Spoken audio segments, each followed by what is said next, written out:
selanjutnya kita akan membahas masih tentang sistem peredaran darah, tapi yang akan kita bahas sekarang adalah jantung. Nah, jantung mamalia atau jantung manusia itu terdiri dari 4 ruangan utama, yaitu atrium dan bilik atau kita kenal dengan ventricle dan atrium serambi, ventricle, bilik. Nah, untuk lebih jelasnya, mari kita perhatikan gambar jantung berikut ini. Nah, jantung itu sebetulnya segede dengan kepalan tangan. Dia terdiri dari bilik kanan atau ini disebut dengan ventricle kanan. Ini adalah otot jantung atau berkas his. Yang ini adalah bilik kiri, serambi kiri.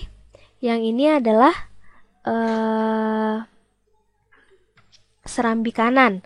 Nah, serambi kanan ini bermuara 2 buah vena, yaitu vena cava superior dan vena cava inferior. Kalau vena cava inferior itu dari bagian bawah dan vena cava superior itu dari tubuh bagian atas. Terus ini ada aorta atau disebut juga dengan arteri terbesar yang berfungsi memompa darah ke seluruh tubuh. Kemudian ada arteri pulmonalis, ini yang berasal dari paru-paru, dan vena pulmonalis yang juga berasal dari paru-paru. Kalau arteri keluar menuju paru-paru, kalau vena dari paru-paru. Nah, jika kita lihat bahwa fungsi dari ventricle sendiri atau fungsi dari bilik itu adalah untuk memompa darah.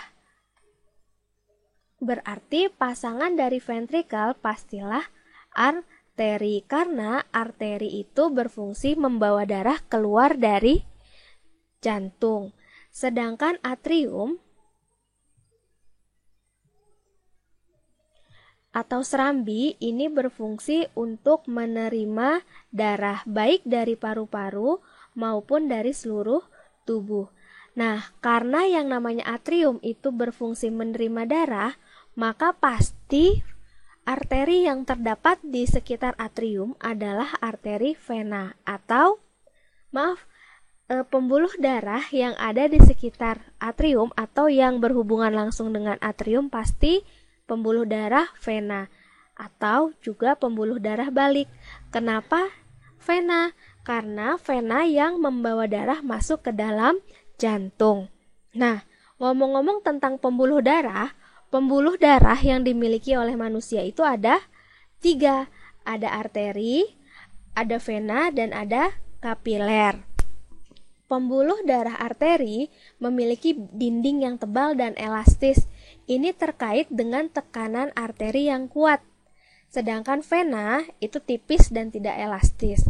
Untuk kapiler sendiri, dia merupakan salah satu atau satu-satunya pembuluh darah yang mikroskopis.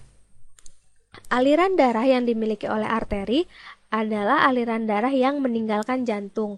Sedangkan vena ini yang menuju jantung.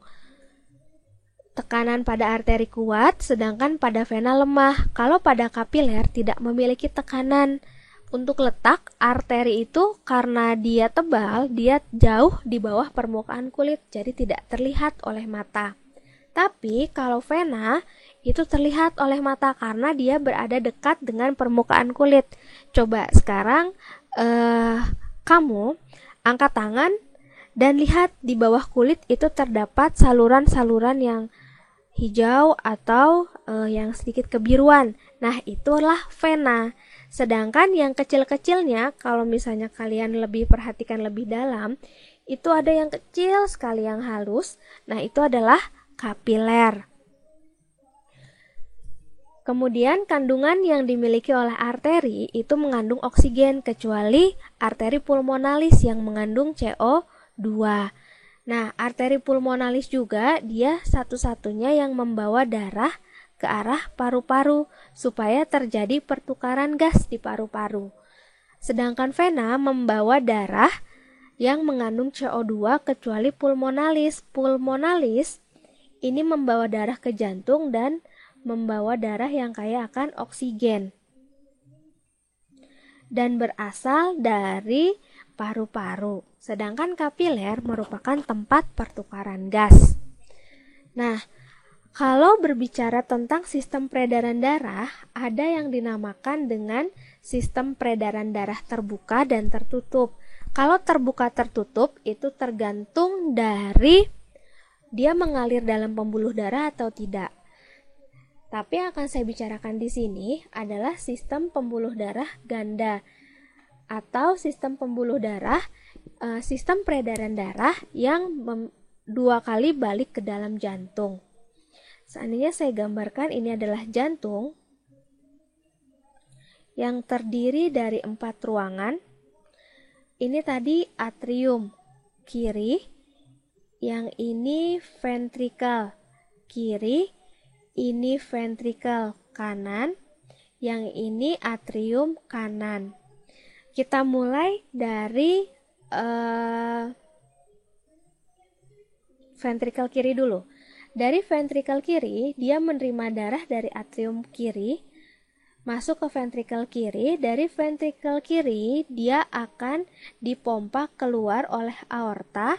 Dari aorta akan disebarkan ke arteri yang ada di seluruh tubuh, sehingga darah dari ventrikel kiri akan mengalir ke seluruh bagian tubuh kita, baik tubuh bagian atas maupun tubuh bagian bawah. Nah, yang dibawa oleh arteri ke seluruh tubuh adalah darah yang kaya akan oksigen. Di seluruh tubuh terjadi proses pertukaran gas antara kapiler, antara CO2 dan oksigen yang terjadi di kapiler. Kemudian, darah dari kapiler akan ditransfer atau akan diteruskan masuk ke dalam pembuluh vena.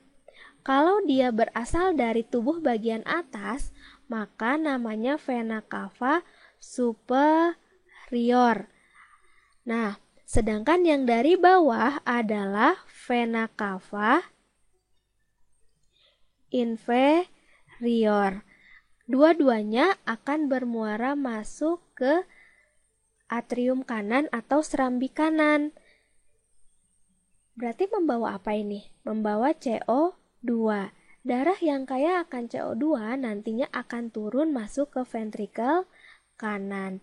Nah, sistem peredaran darah yang berasal dari bilik kanan, dari bilik kiri ke seluruh tubuh, atrium kanan, atau yang berwarna biru ini adalah sistem peredaran darah besar atau dikenal juga dengan sistem peredaran darah sistemik.